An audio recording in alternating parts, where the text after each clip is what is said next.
Oh, yeah. You guys already know this is the main one tapping in all the way from H-Town, Houston, Texas. I'm here with my boy T.A.G. T.A.G. T.A.G, very nice, very evil. Well, that's tag shit. The only thing we're gonna do is take over, baby. Free fall as I dive through the kaleidoscope in my mind. No rope up to climb. Gotta remind myself that I'm fine. Mama, I don't really. What it was and what it do at the IWC is your soon-to-be favorite wrestling podcast. And that podcast is named Tag Me In, aka TMI. With your boys, me, 2 times, 2 belt Scoot, Lip Dizzle, and Jaeger Bombastic, aka Mr. So Fantastic. Fellas, how y'all doing today? We doing fantastic, man. Fantastic. Doing fantastic, man. Hey, you know what I'm saying? We got a lot to discuss in this world of professional wrestling. You know, we got some, of course, you know, for those who are new here, we like to discuss kind of from pretty much last Friday up until now. So whatever kind of happened in between SmackDown, Raw, a little bit of NXT, AEW, if there was a PLE, all that good stuff. So we're just going to talk about some things. Well, I guess we can go ahead and talk and continue talking about the John Cena The Time Is Now tournament. So since the last show, we knew that we had Jey Uso taking on The Miz. Jey Uso picks up the dub.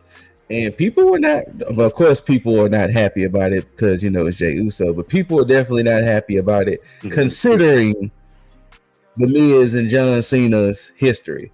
And Miz even had a little interview and he was like, considering the history I have with John, why am I even participating in this tournament? I should be almost a damn shoe-in to just be his last match. Yeah, be one. Yeah, absolutely. But yeah, so any thoughts and feels about the Yeet Man beating Mizanin? There was I heard a bigger splash about him kicking out of Miz's finisher. Yeah, than I actually did about well, you know, the problem is, like, if we're really being honest, for some reason they've been just downgrading the skull crushing finale for like some opponents. Like if it's a main eventer, you know, they're gonna kick out that skull crushing finale if it's not meant for them to win, you know. So yeah, but Dizzle, you got anything? Look, everything I said about this fucking tournament stands. Shit don't make no fucking sense. But you know, hey, hey, who am I? Who am I? The other SmackDown match, we had LaKnight taking on a mystery opponent, and we found out that mystery opponent was from John Cena's past. Woo woo woo, you know it, Zack Ryder. No, not Matt Cardona. Zack Ryder. I needed this man to come back like 4 years ago when he was on literal fire potentially. Yeah. At a certain point in time, but seriously, like all the belts that he picked up in the independent circuit, and like man was just exploding with popularity. WWE should have signed him back immediately, assuming he wanted to come back. Now, of course, as of now, he is still a contracted TNA, so this is still just a one-off appearance. So, but he did lose to LaKnight, so it didn't really matter anyway. Also, he still lost to LaKnight. And the last 2 matches that will happen on SmackDown were announced. We're going to get Penta taking on Finn Balor, and we are going to get Bronson Reed taking on Carmelo Hayes. And those matches will happen Friday, and that will determine the last two men to wrestle in the tournament. Now, fast forwarding These to four Monday. men have Okay. like no wrestling experience with Cena, don't they? Well, Cena said in his hype package for the tournament that he wanted stars that he didn't face, so it was almost going to be kind of like a quote unquote who's who, or as Dizzle so eloquently put it, didn't make no sense. But so it was just a matter of give somebody a shot, pretty much. And this is the reason why the shit still doesn't make any fucking sense, because WWE could have made a big ass fucking storyline about this shit. Like, Cena's on his way out. Who wants to go ahead and make a name for themselves? Who wants to be the person to make some fucking history? But no. We get a 2-week build for a tournament again that still makes no fucking sense. And look, I get bringing Ziggs and Cardona back, for the one-off to lose. Yeah, spoilers. No, that's man. You know what? No, I'm sorry, Liv. I'm going to interrupt you. No, that's bullshit. Why the fuck are we bringing back Cardona and Ziggs just to no? Everybody that is winning are people that have the minimal experience with Cena's career. Ziggs, not fucking Miz. Technically.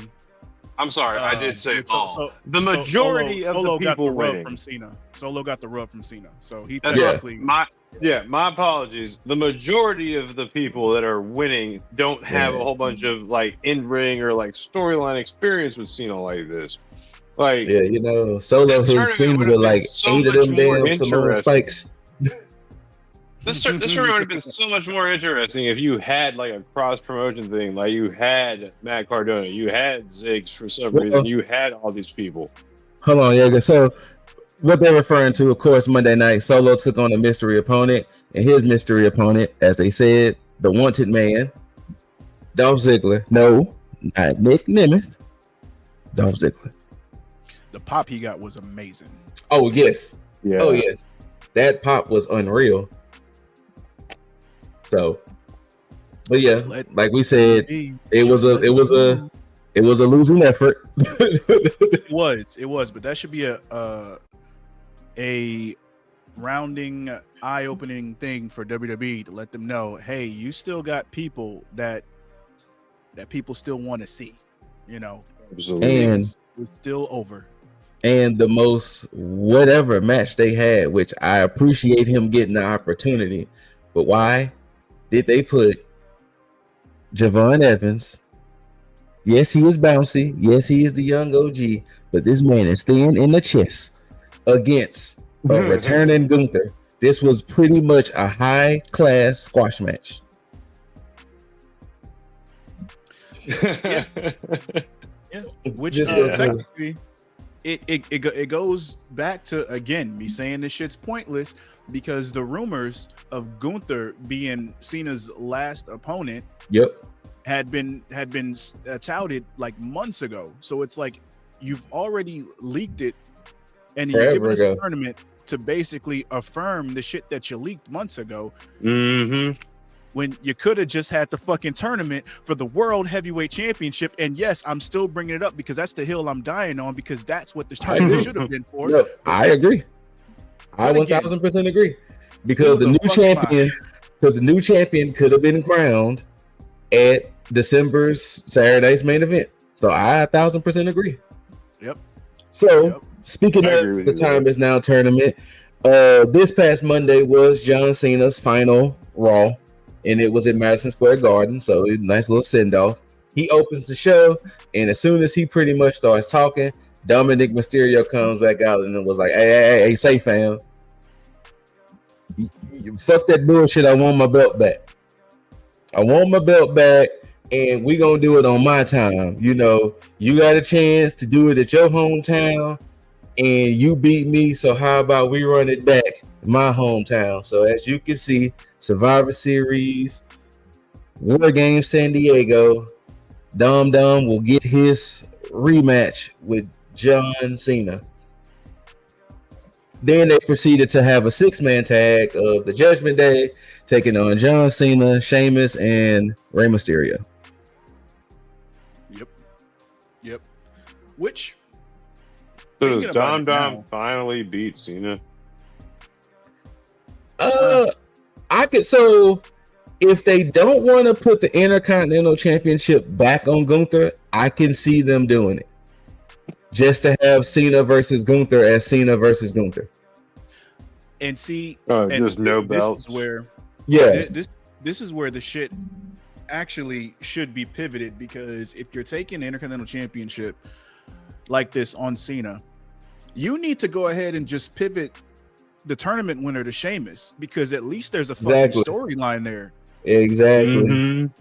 Because like even on Monday when Sheamus the Monday when Sheamus beat Shinsuke, Sheamus acknowledged that the first time he beat Cena was December 13th, and he could potentially face Cena again on December 13th.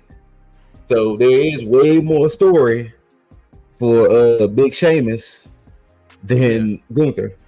Make it a tables match. Right? Oh shit. Have Cena get pushed off the top rope again. Right. But yeah, so also and no duh, we got this happening at Survivor Series. This should be a squash match. This is it should absolutely be a squash. Yes. This is completely shit in the bed, and the fact that they really got Nikki Bella out here just like whatever. Like it's like whatever. Like we really got Nikki Bella out here, whatever. Okay. Also, we have a brand new women's than her outfit. I'm sorry. Anyway. Yeah. We have a brand new women's Intercontinental Champion at Maxine Dupree due to AJ Lee's interference. Well, not so much interference, distraction. She couldn't keep her eye on the ball. Maxine took advantage and became your new women's Intercontinental Champion. And the outpour of love she's been getting from her fellow superstars has been amazing. I will say that. No, there's overwhelming love for her getting Let's just see what they do with it, though. That's the problem. I would really be sad to see this belt drop in like 4 months. I mean, for 4 months is being generous for her, and I'm. Oh, you think? Yeah, 100%. And I'm gonna say this. They're doing the things that I want them to do, because absolutely trying stuff is what we have been talking about for like the past fucking year, and them putting the belt on her makes sense, because again, this could be something that works, and if it doesn't, it's cool. You can just take the belt off of her. It doesn't really hurt anybody. Now, it's a feel-good moment when it happens, but at the same time, Maxine is going to have to be able to do the work consistently to make everything believable, because if not, then they're absolutely gonna make her a transitional champ. But this is the moment for her to be able to make the shit work. Now, does she look damn good? Monday, she was looking damn good. I might. Oh boy. But I need that in-ring to look just as good. Yes, I can agree. But we already know that she's a little green in the ring still. Well, it's not just that, because that's absolutely true, but it's her stature as well. I don't think she's learned how to work with her stature, because anything that she does, she may have worked on it, but it doesn't look as smooth and as crisp as somebody of like a Becky Lynch or an AJ Lee size would do, because she's a lot taller. So I would honestly recommend her train with a Charlotte or a Rhea. Well, you know, she's been training with Natty, so. Oh no, Natty too short. She too short. I mean, I agree. But you know, I got it. She needs to train with Dana Brooke. Well, Brooke's retired, so. I mean, she can still, she can still train with her. I mean, depending on what she can do, man. Yeah. Because what's is it? Or does she got a spinal? I think so. I don't mean like spar in the ring, but I mean be trained give it- by. Yeah. Like, yeah, when you say obviously. train, I automatically think like doing stuff in ring, like with her. Fair enough. But yeah, obviously, if she can't like perform in ring or like train in ring, then yeah, like training her, then that'd be a different thing. Yeah. I don't know how this next image is about to look, but if it looks kind of shitty, y'all, that's because they don't have a proper graphic yet because it is still a developing situation. But shitty graphic aside, we knew the War Games was Kabuki Warriors, Lash, and Naya, Rio, Jesus Christ, Io, Rhea, and Alexa Bliss. As you can see, Charlotte is non-existing. I'm gonna just take that off because on SmackDown, Charlotte was like, "Hey, I don't trust Rhea. I can't team with her. I'm out." That caused those three ladies to get jumped, and then on Monday, it kind of circled back around. But Charlotte did come out for the save, and seemingly seems like she's going to join the team. Now, what also made it interesting was later on in the night, Rhea pulls AJ Lee aside and says, "Hey, let me holler at you for a second." So I would not be surprised if AJ Lee and Becky Lynch gets added to round out the rest of the women's Survivor Series. Yeah, this is exactly what I said last week. I said everything play by play. I said depending on how the Intercontinental Championship match would go, it's probably going to be AJ and Becky as the other members. And sure enough, here we are. Because next week it's probably going to happen. It might happen on Friday. It might happen on Friday. Yeah, it might happen on Friday. Till and they might wait till Monday. I don't know, but obviously AJ is going to join. And then Becky's going to see that. And then Nia and them are going to get Becky. And I'm like, oh, guess what? We got our fifth member. Mm-hmm. And then there it is. But yeah, man. Yeah. A lot of it doesn't make sense, but it's a war game. So what the hell? What the hell? And also, before I put the graphic up, because the match is complete Friday, Paul Heyman was like, "Hey, so I can get anybody who's a contracted wrestler on my team." And they was like, "Yeah." Well, later on that night, it ended up being the suspended Drew McIntyre.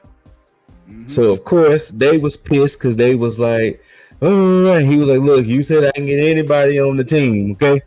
I got somebody. So shut your faces." I got anybody. So come Monday, the field was the Usos, CM Punk and Cody, Braun and Braun, Logan Paul, and Drew McIntyre. Well, per the closing events of the night, we finally have our men's War Games fully completed because Paul Heyman reveals Brockington Lesnar was his fifth. And as you can see behind Cody on the other side, the tribal chief, Roman Reigns, shows up to even things out. So, gentlemen, how you feeling about this War Games? It's a lie. It's a lie. Mm-hmm. Well, there is a rumor about Jimmy Uso being replaced.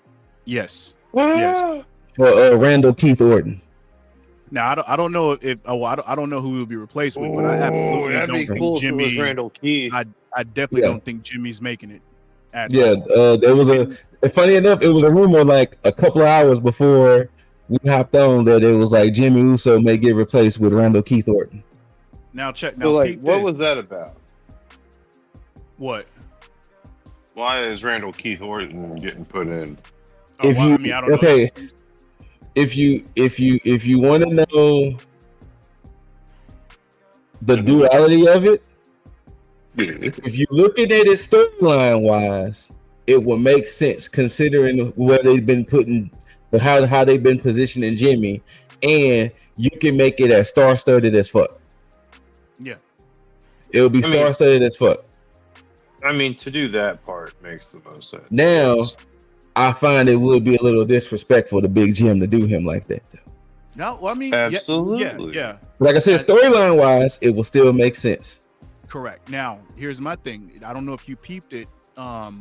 was it 2 Fridays ago when Jimmy announced that Jay was looking at him like, "Fuck you, mean you on the team?" Yeah, Jay kind of did look at him like, "Excuse the French, nigga, we ain't actually be on the team." So now here's the thing, though, because again, we still been touting this whole Jay turning heel thing. Yeah. What if Jimmy gets taken out by Jay unexpectedly? Ooh. Because he don't want to share that spotlight. Because again, they never revisited or even talked about him looking at Jimmy that way. It was like a nice little side thing that it was. So they have to come back, because I mean that shit wasn't done just off, by coincidence. Like that shit was done by design. Oh, no, for sure. So, and Jimmy's been inserted into a lot of main event things, no pun intended, since making that move, that pseudo move to Raw every now and then. So you have points there, sir. You have points. But yeah, so of course, it's not, I guess it's not meant for John Cena to be in the War Games, unfortunately. But true. This is where now. Yeah, this is where we at. That this is how War Games is looking. I wanted John Cena in the War Games. Anyways. But yeah, so this is pretty much the star-studded field of War Games. Well, at least the men's War Games, rather. So, yeah. All right. So that was pretty much SmackDown and Raw leading up to now. Don't worry about a little bit of NXT, because check out the NXT AG for Gold Rush, and part of that is going to be part of my get it off your chest moment. But moving on a little bit to this AEW side of things. All right, Dynamite happened last night, and officially we have our 4 teams for the final 4 teams for the women's tag match. The Timeless Love Bomb, which is Toni Storm and Mina Shirakawa, beat Alex Windsor. A team name and an intro and a tier. Right. And I love it. And if they don't win this shit, I don't think they're gonna win it. I have one prediction on who's winning it besides them, but we'll get there. But yeah, Timeless Love Bomb, Tony and Mina defeated the team of Alex Windsor and Riho. And then you had the team of Megan Bain and Marina Shafir defeated the team of Ty Mello and Anna J, aka T.A.G. Unfortunately, that's who I halfway think. Really? If you ask me my personal opinion, it should be the Babes of Wrath. But oh yeah, 100%. That's 100%. Me, Harley Cameron, and Willow Nightingale. But disagree. I don't disagree. I think that they should call the audible though and give it to Bane and Shafir. That's the dark horse I have, Bane and Shafir.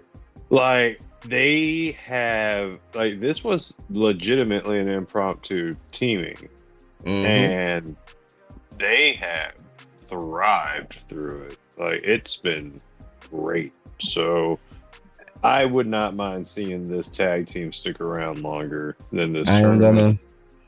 I am gonna say this with all respect to Roddy Strong, but Marina Shafir. That's all I'm gonna say. I said Marina Shafir. That's it. You said Marina Shafir. Marina Shafir. Yeah. Marina Shafir. That's all I was saying. That's all I'm doing, man. I ain't doing nothing.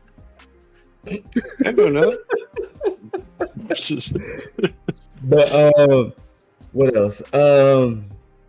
More matches were announced for Full Gear, which I'm about to get ready to show. We can go into the Full Gear preview because we do have AEW's pay-per-view this weekend of Full Gear. And to start off from the kind of the bottom, we got at the tailgate brawl, you got the Workhorsemen taking on Eddie Kingston and Hook. Due to Okada beating Dorada last night, El Sky team is taking on Okada. Hechizero and Takesha for the CMLL World Trios Championships. You got Boom and Doom taking on RPG Vice of the Don Callis family. You got the $200,000 tailgate 4-way brawl.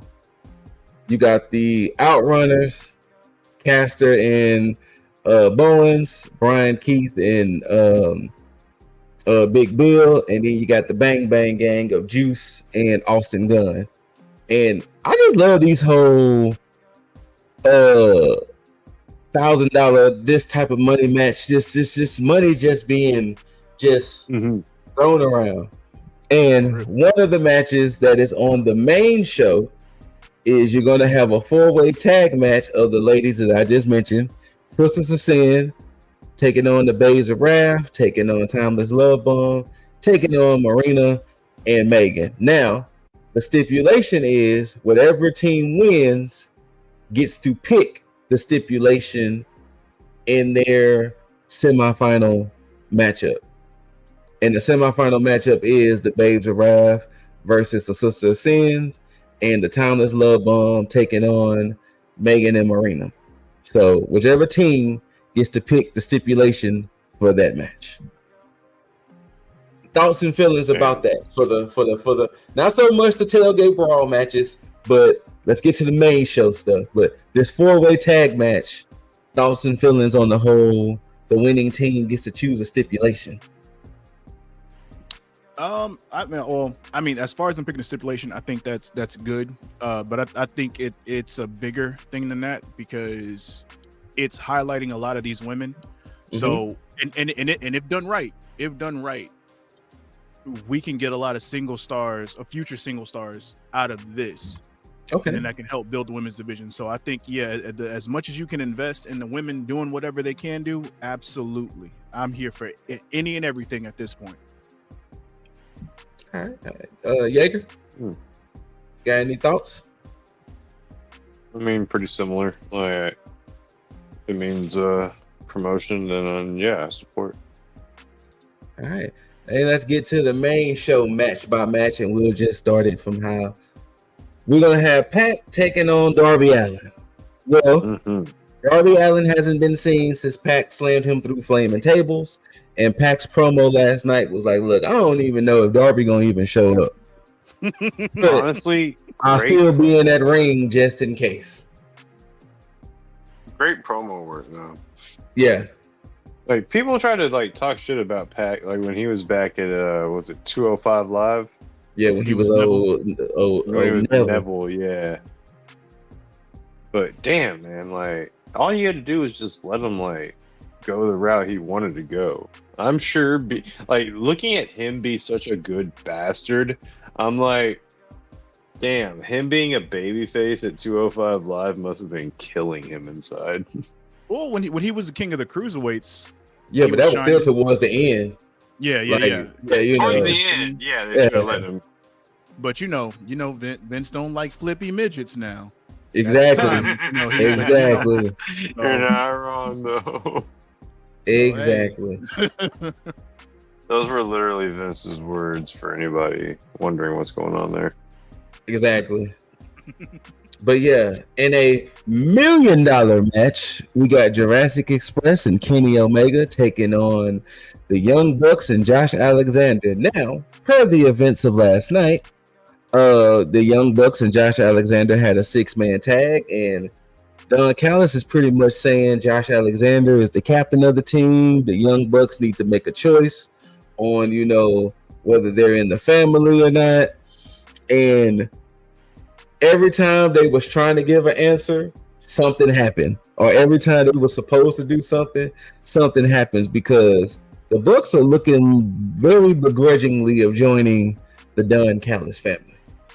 But Don Callis keeps giving them so much shit. But when they was trying to do the EVP trigger, Kenny comes out. Wait, no. Oh, my bad. Go ahead. Don't you try to speed past that. That was the best part of Dynamite. That Go was the ahead. absolute best part of Dynamite. You Oh, see don't that do it. you see that UDC trigger. I wish look, if AEW didn't trip about the fucking copyright, I would show the video right now of the UDC trigger, because Uncle Callis tried to show them how to do the EVP trigger. He He did. did. That shit was hilariously beautiful. He was like, "Do the move. You know, do the thing." Yeah, like Oh. this. Yeah. And then Kenny O runs out with a chair, and you know they was kind of getting the best of Kenny O, and then eventually Jurassic Express runs out. You know, Jack Perry had a shovel, Luchasaurus had a vacuum cleaner, and it was like, what is happening? I really need to understand. Like, did they just go to the supply closet? They had to. They had to. Because it makes no fucking sense. It doesn't. It sure fucking doesn't. But yeah, so $1 million match. Kenny O, Jurassic Express, Josh Alexander, and the Young Bucks. The winning team gets $1 million. So sure. $1 billion? $1 million. Oh, I thought you said $1 billion. I was like, And $1 what? million. Millie. The fuck? In a newly announced no holds barred after, you know, Kyle O'Reilly was Kurt Angle-esque with his ankle lock to John Moxley last night. It is now officially no holds barred. PTSD. John Moxley, Kyle O'Reilly.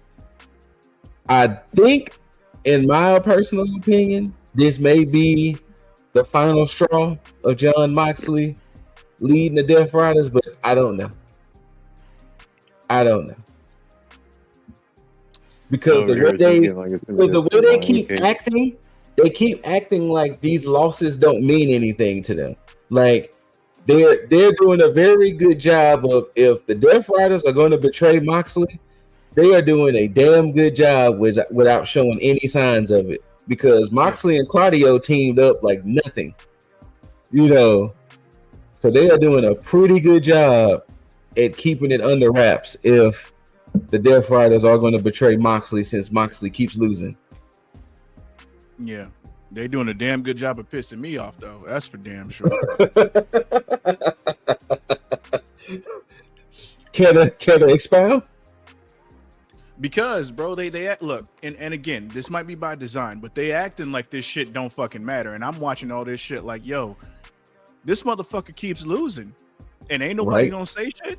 Like, we just sitting here, we just gonna watch this motherfucker lose, and don't nobody give a damn. This is y'all leader, and we just gonna pretend like, okay, like nah, bro. Pretty much. And then at the same time, like we go from a cat, what was the coffin match? I forgot what they call it. I can't say casket match. That's not what they. It's coffin. It's coffin. Okay, so we go coffin match to the fucking to the fucking blood and guts to more hardcore shit. It's just like, remember, it was the coffin match. Then it was the I quit. Oh yeah, then it was blood and guts. Now we're here. So we more of the same shit. So they just, all right. Yeah. And as you can see, we do have a casino gauntlet match to determine the AEW national champion, Bobby Lashley. It should have been more of a squash match than what it was, but Bobby Lashley pretty much beat the shit out of Ricochet to get the number 1 spot, and Shelton Benjamin pretty much beat the shit out of Speedball Mike Bailey to get the number 2 spot. So, and if you're unfamiliar with AEW in their casino gauntlet match, 2 men or women start, and a new person comes at a random interval time, but the match will end as soon as there's a pinfall or submission. So even if all the entrants are not there, whoever gets first pinfall or submission wins. And it'll be interesting to see that We Heard People are number 1 and 2. So gonna be interesting to see how that plays out in the beginning. But yes, Yeah, they need to really just revise the fucking rules to this because What you mean this it's going to be interesting? They're just going to kick it for like the 30 seconds it'll take to get number 3 in. You think so? No, they're going to do that. They're going to like double team the hell out of that third entrant, and then they're going to go for the pin, and then one of them's going to that's what's going to cause the other. Yeah. Okay, I can see that. I can definitely see that. And I had to take the It might not logo be the third off. participant only, but it'll happen. Yeah, for sure. Yeah. Had to take a logo off his face because for the TNT Championship in a no disqualification match, Kyle Fletcher is defending his championship against Mark Briscoe. And the stipulation is, if Briscoe loses, he joins Uncle Don's family. You know what? Fuck it. Let him. Got to go with that old trope, man. Yeah. But I mean, hey, we'll see. And I just want to see. I just want to see Mark Briscoe dress up like Cameron Grimes. I could totally see that now. They're gonna put that dude in a suit and tie and have him dress for success. I could totally see that. They're gonna put him in the Jeeves fit, is what they're gonna do. Dang, that's cold. But I don't know, because I mean, yeah, we know Briscoe got the conglomeration, and Fletcher got the UDC. But the problem is way more members of the UDC than it is the conglomeration. True. So we'll see how that plays out. And for the AEW Tag Team Championships, you got Brodito defending against FTR. So, yeah, fuck the Revival. I really don't know how I feel about this match, to be honest with you. I just told you how to feel about this match. All right, then. There you go. And last night, like that, obviously they are legends of wrestling in the industry, but yeah, that's what the other guy went. And last night, on the third hour of the Collision Dynamite extravaganza, Mercedes Moné is officially the Ring of Honor Women's Television Champion. She defeated Red Velvet in a unification match, so she officially has that belt 100%. No more interim attached to it. But Ultimo Moné will be taking on Chris Statlander for the AEW Women's World Championship. Yes. Does she finally? I'm trying to think. I've been mulling over the fact that does she get that belt or not? Against Stat? Yeah. Like, what does Stat get if she beats Moné? Keeping her championship. Wait, what? Just keeping her women's championship. That's it. Then I could see Moné losing. Keeping her championship and being the second woman to pin Mercedes. Yeah, right. But Mercedes essentially doesn't lose anything from losing. No. Exactly. So I'm thinking Mercedes could stand to lose this. We shall see. Dizzle, got any thoughts? Honestly, no. No. What does that even mean? It means it's gonna be a match that ends like a match. Okay. That is the most vague shit I have ever heard in my life. It is a match that is going to end like a match. Hey, get that on a t-shirt. It is a match that is going to end like a match. Get that on a shirt, print it, all of that. This I have never heard by pinfall or submission. I have never heard such disregard to a match ever. It is a match that is going to end like a match. Look, have to love it. Don't get me wrong. This is gonna be a good match for Nah, sure. you got yourself wrong, sir. But at the end of the day, do I honestly care?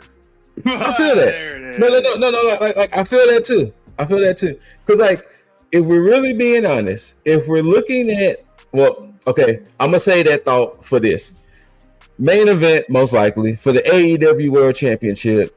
Hangman Adam Page is taking on Samoan Joseph. Now, if we're looking at the overall makeup of this pay-per-view, Samoan Joseph and Hangman fought the last pay-per-view. Fletcher and Briscoe fought the last pay-per-view. We've been seeing combinations of Darby Allin and a damn Death Rider at pay-per-view. Moxley at damn near every pay-per-view.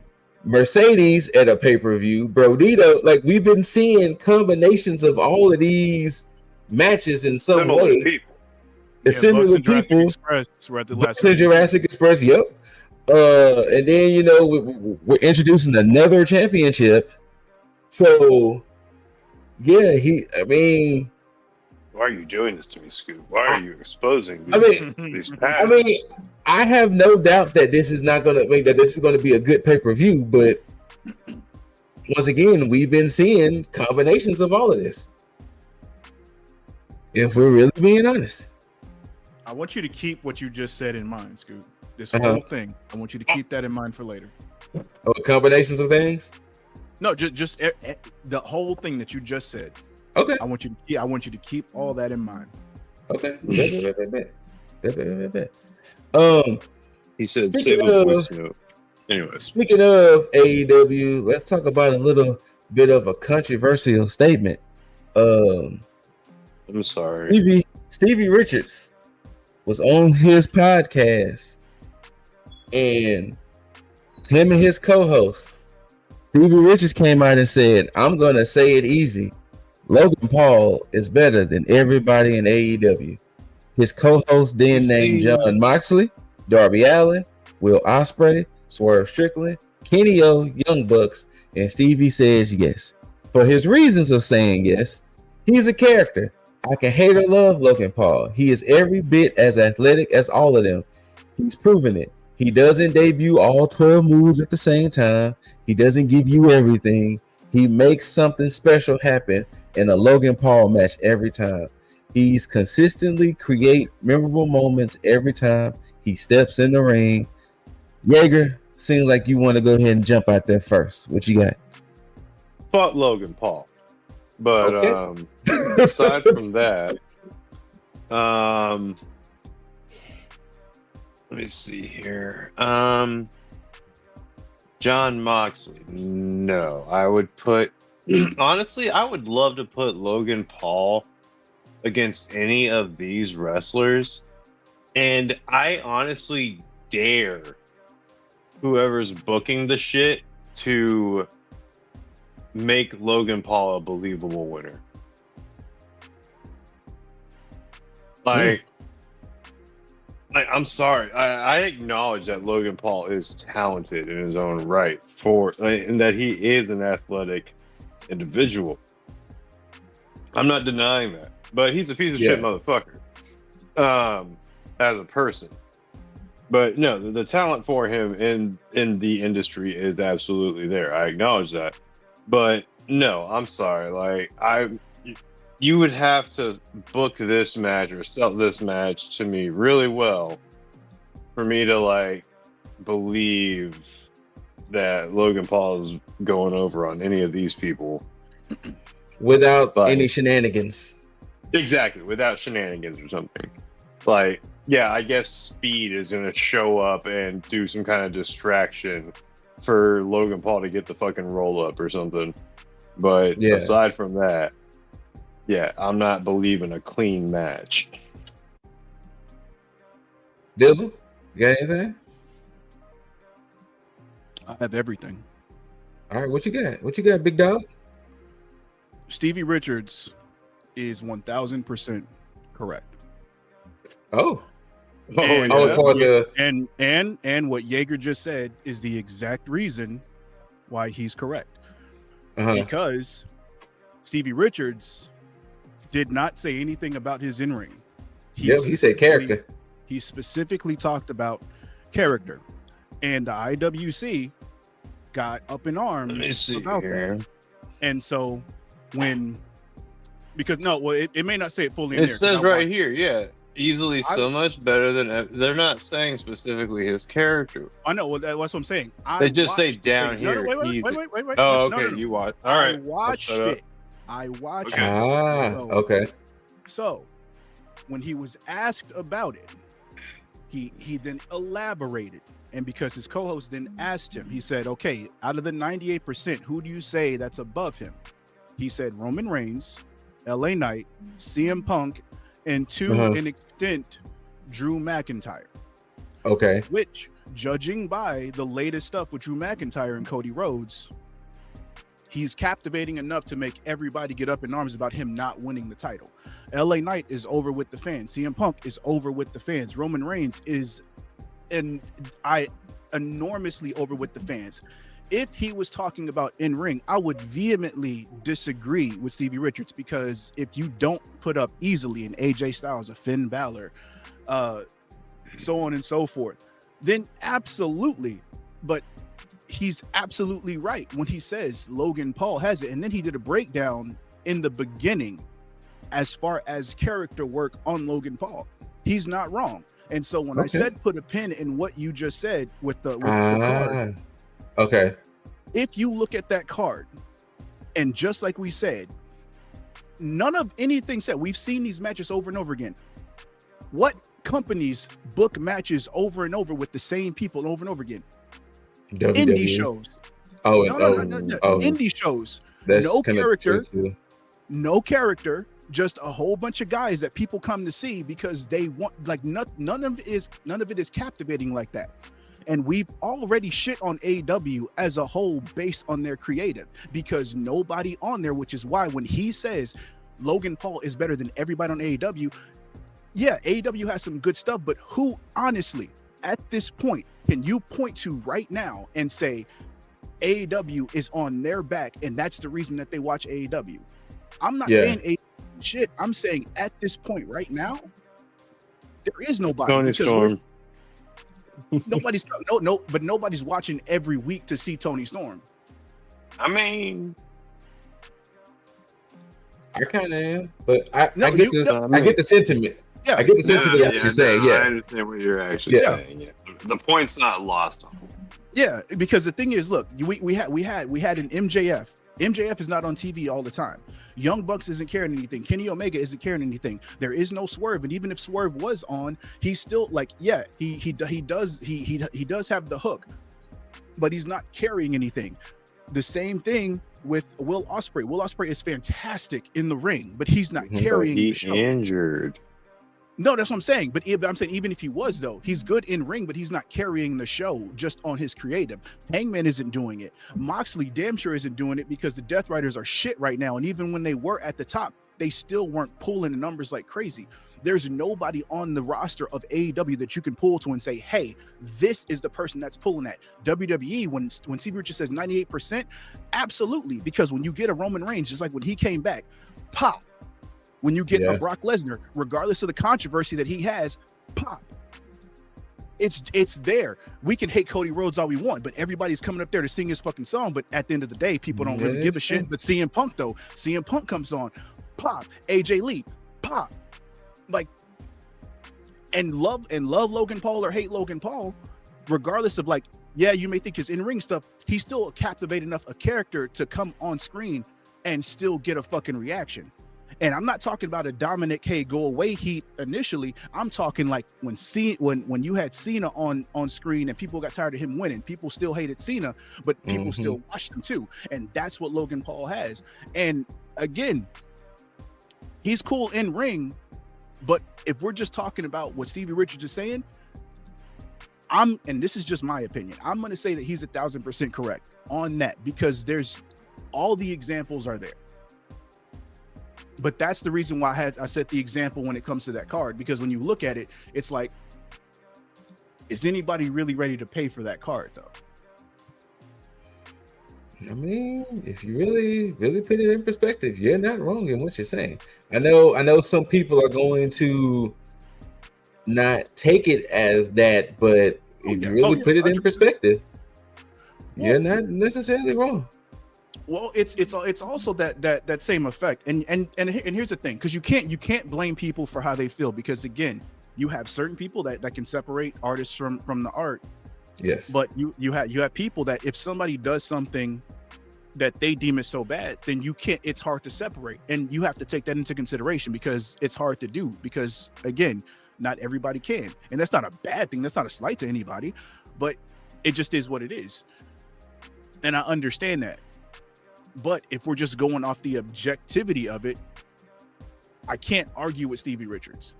Okay, well, with that being said, Orange Cassidy, I think Logan Paul is good. I think he's doing very well for his limited experience and stuff. Get angry. Orange is saying this? Yeah, he said it. He said it. Somewhere. You get angry at people like that. Just kind of go. You get angry at people like that. That just kind of go in and do it. Make it look great, effortlessly. But he's not better than the AEW roster. Then, with an interview in TMZ, Kyle Fletcher, he says, I don't know if he believes that wholeheartedly. If he does, like I said, everyone's entitled to their opinion. I think that opinion is bullshit personally. I think the roster that we have at AEW, the matches that you see on a weekly, bi-weekly, like monthly basis, I'm astounded. Like, I can't even keep up. Like, I watch one match that I go, I watch one match that I go, that's the best match I've seen this year. And then the next week, I'll see another match that I think is the best match of this year. It's just it's an absolutely absurd claim to make. No hate on Logan Paul, doing great stuff. Good for you. He's been in the business 5 years, if that. So the level that he's performing at is insane. Do I think he's better than Kenny O, Will Ospreay? Not a fucking chance. Yeah, I mean, all right. It's two different arguments happening. Yeah. Because they're talking about in ring, and I agree with everything that they're saying, because yeah, everybody in their own right inside the ring is better than Logan Paul 100%. I would never refute that, but that's still not the argument that Stevie Richards is making. Yeah, and I think that's the issue, is that nobody's. I think, and you know what? I think this tweet is this a tweet, or is this from an article? The Kyle Fletcher. I mean, this right here. No. Yeah, this right here.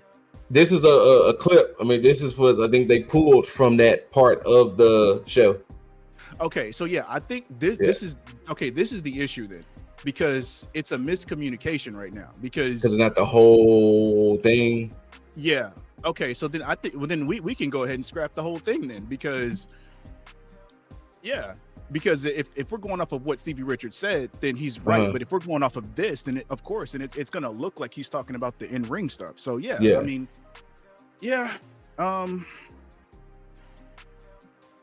it's almost like a moot point at this venture. Yeah, I mean, I think what tends to happen a lot of times is we get people, and since you said you watched the full thing, I think this is probably one of those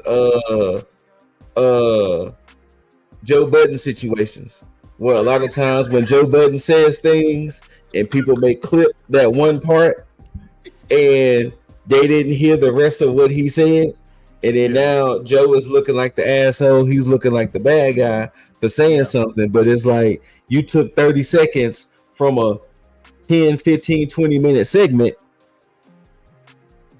and boom, this is where we have it. So, because I was going to try to listen to the whole thing, but I didn't get a chance to. So, I'm glad you did. Oh yeah, because I watch Stevie Richards maybe like once or twice a week. Oh, okay. But just because like his insight is good, because he does a lot of breakdowns when it comes to like certain matches or like stuff that went wrong and how it could have gone better. It's a healthy experience, people. So when you watch your Jim Cornettes and your Dave Meltzers, watch your Stevie Richards. Just saying. Okay. But yeah, yeah, it's a weird situation because I mean nobody's technically in the wrong except for the IWC, because the wrestlers from AEW are defending themselves because I'm pretty sure they're not watching everything, so they're getting word of mouth. So they're just going off of what they're being asked because TMZ, I'm sure, would ask them stuff based on this, not based off of what was watched. Yeah. So yeah, you can't blame an Orange Cassidy or a Cal Fletcher. They're just going off of what they're being asked. So it makes sense. But the IWC got a lot of time on their fucking hands. People that is true. Religiously on the fucking internet. Y'all got time to watch something. But Well, you can't at the same time, they're not gonna look at Stevie as a I hate to say it like this, but a person we care about. You know how they feel about the quote unquote old heads. That the old heads, all they're gonna do is just hate on the new generation. They don't want us to enjoy the new stuff. They don't want us to enjoy, what's not WWE or the olden times, or, the golden era. So, how IWC is, yeah. Because think about the shit, the amount of shit that Vader got when he was criticizing Ricochet and Ospreay. Mm-hmm. Because look, I'm not gonna lie, I did kind of shit on Vader myself just because I was like, that's a nice ass fucking match. But I understand, because I think at the time, it was still kind of fresh. I mean, not so much for Jaeger, because Jaeger was heavily into like New Japan and everything like that, so he had already been watching this shit. So even that shit would have been like new to a traditional WWE fan or TNA fan to watch matches like that. But now it's got to the point where everything has seemed so like choreographed and orchestrated to where it almost looks like a dance. Yeah. And so it's almost like Vader was kind of pointing out to what could be later on. So yeah, I get it. But speaking of, the message, shout out to Ashley. She brought up a interesting point, and she said she saw a video, and it had me thinking about some things. WWE has a lot of forgotten and or back burner storylines that's kind of going on. One, we don't know what's supposed to be happening with the Street Profits. Last thing we knew, it seemed like Montez and Dawkins were breaking up. Montez and Dawkins hadn't been seen on TV since they lost that match in Clash in Paris. I didn't even think about that. Yeah.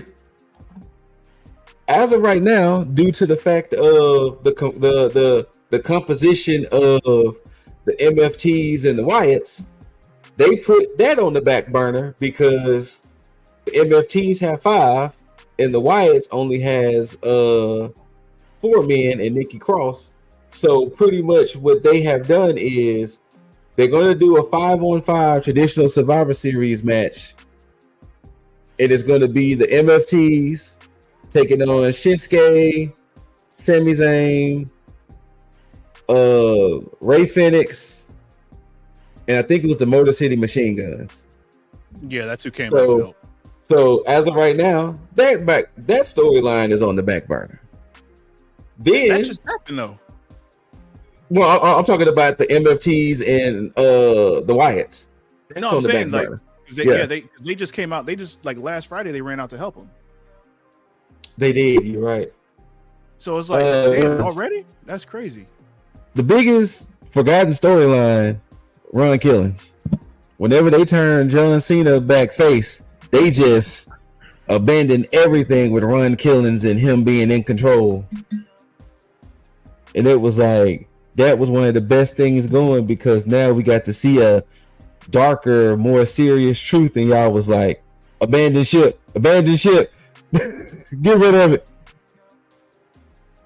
Bro, that right there is my forever get it off your chest. I mean, I don't have to talk about it, but that's my forever get it off my chest, because that shit right there is annoying, bro, because it seemed like, again, you got fans behind you and you had that nice little pivot. We were about to get real serious where you could have actually put him in like world title contention based on everything that was going on. Like you could have had him like you didn't even do, like you could have literally given him the world championship at some point and then literally cut ties right there. Like he could have just gone out. Like you could have easily let him go at that point, because he would have fulfilled that point. You would have gave him a serious storyline, and then it would have been a wrap, and everybody would have been cool. Like nobody would have like griped about it at all. But you literally took that and then got him back into the same song and dance that he was in before, which makes no fucking sense, because now he's literally doing nothing. And what, he's not even in the tournament. Nope. So as much as he was begging and pleading all this to be in the tournament, he wasn't even one of the names selected to be in the tournament, which is crazy. But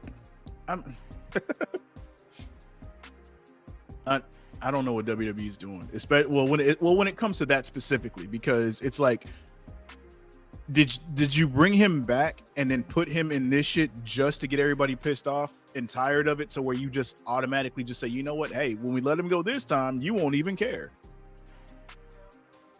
I mean, that's what it's coming out as. That's what it feels like. But well, I mean, I guess we can go ahead and talk about get it off your chest, because well, do you want to go before I go, if you got something to get off your chest? Because I definitely got something to get off my chest for some booking decisions. Oh, I absolutely do. And now I don't even know if you heard about this yet, Scoot. It's recent. It's recent. But this goes to the IWC again. So there was a fan who basically photoshopped himself, because AJ Lee had gone on record for this too, but there was a fan who photoshopped himself with the still image of AJ Lee. I don't know if she was kissing Punk or somebody else, but he imposed himself in that image where it looks like she's kissing him. Lame.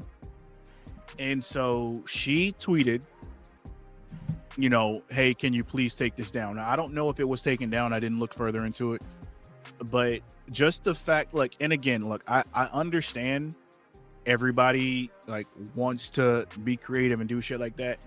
And to some people, it may be okay. I mean, none of it is really okay. I mean, just to go on record and say that, but some people may not care. I think that's the better way to say it. Some people may not care about it, but for a lot of us fans who have been fans of wrestling, and actually, especially you part of IWC, you should, and especially if you religiously online, you should already know about what AJ Lee is dealing with. So the fact that you would do something like that to her, knowing, and again, if you're a fan of hers, 9 times out of 10, you understand what she's gone through and what she is currently going through when it comes to like the mental stuff. It's just not cool. Nah, not at all.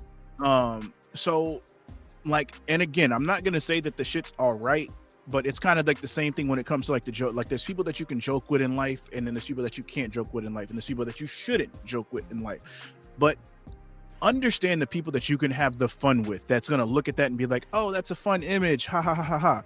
AJ Lee is not one of those people, and at the same time, it's so fresh with her being back in the spotlight that I don't understand why anybody would want to even desecrate that for the rest of the fans. Right. So I get that maybe you thought it was all fun and games, you thought it was cute and stuff like that, but at some point you have to read the room. So please, I mean, and I'm not going to sit here and berate the person that did it. I'm just going to say, I'm going to assume that you did it without knowing, and I'm just going to encourage you to just, for lack of a better term, chill the fuck out and just not. And if she's asked you to delete it, which she has, you should delete it, remove it, don't do it again, keep it to yourself if that's the case, but don't put that shit online. So, and that goes for everybody. If you're thinking about doing it, stop. Just Please. fucking stop. Please. Like, and just to sound like some of our California brethren out there, y'all niggas be weird, bro. Like, for real. Like, I don't get me wrong, I get it, but I understand we still got Photoshop running rampant. I understand we got AI and all of this stuff out now, but we gotta really chill the fuck out. Yeah, because y'all gonna really make it to where people, especially in this case women, aren't gonna want to participate or gonna want to do anything. Like, y'all gotta chill. Yeah. Like, y'all really gotta stop being weird. Like, I can understand your fandom, I can understand your love, your passion, but and I'm not even saying this to even condone it, but if you gonna do that shit, keep it locked up to you. 1000%. 1000%. Keep it locked up to you. Like, you ain't gotta like share that with the world. You don't. Like, if that type of stuff you really are into and doing things like that, just keep that to you. It may be your circle of friends or something like that, but stop being weird. Go touch grass. Jeez. Oh shit. My goodness. Damn, man, I almost forgot my get it off your chest because that didn't piss me off. But my get it off your chest, I guess, is a little more lighthearted per se. But there was a booking decision that happened on NXT Gold Rush. Okay. JC Jane took on Tatum Paxley for the NXT Women's Championship. And Izzy slid in a chair. Tatum refused. Izzy slid in the championship. JC intersected the championship. Izzy caught her in a roll-up. Tatum caught her in a roll-up. And the kick out, in essence, pushed Tatum out the ring. When Tatum tried to run back in the ring, Sean Spears and Nico Vance blocked Tatum. Izzy blindsides Tatum with a big boot. They throw her in the ring. JC hits the rolling encore elbow. Boom. JC is your new and 2 times NXT Women's Champion. She joins the list of Charlotte Flair, Shayna Baszler, and Roxanne Perez as 2-time NXT champions. Now, this is the issue I'm having that I got upset with, and I've kind of ranted about it when I did NXT AG. If you feel whatever reasons they're gonna give of Tatum Izzy betraying Tatum, that's cool, whatever. If you feel that Tatum is a weak link and that she's a whatever, wouldn't it make sense for y'all to do whatever's necessary to get Tatum to retain the championship?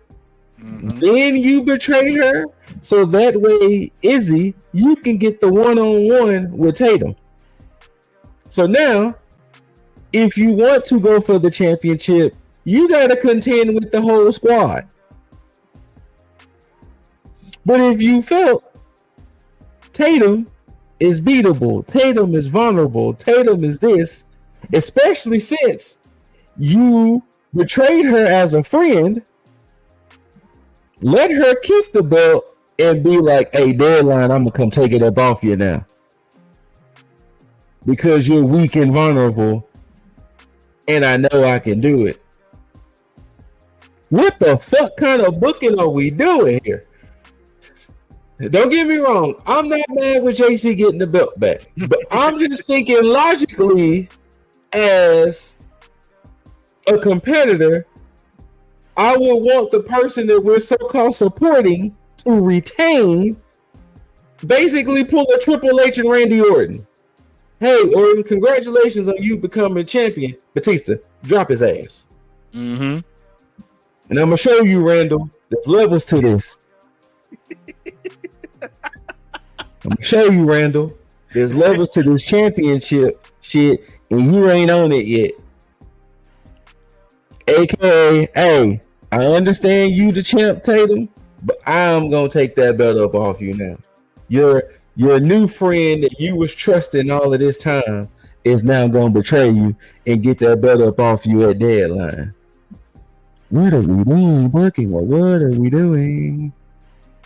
No fucking clue.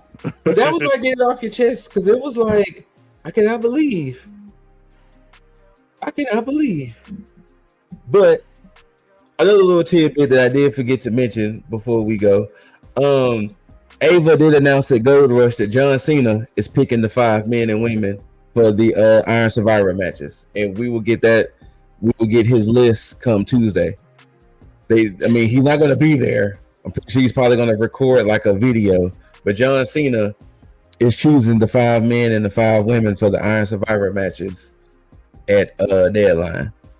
Is there a reason why he would be picking them? Like, does it make sense at all? So, funny enough, I think they heard me last week. So I'm gonna tell you why. So last week, I was saying, hey, y'all had announced that deadline is December 6th. We have 2 weeks of Gold Rush. That means we only have the December 2nd show before the PLE. Unless you was gonna just be like names, because remember they used to always have qualifying matches. Mm-hmm.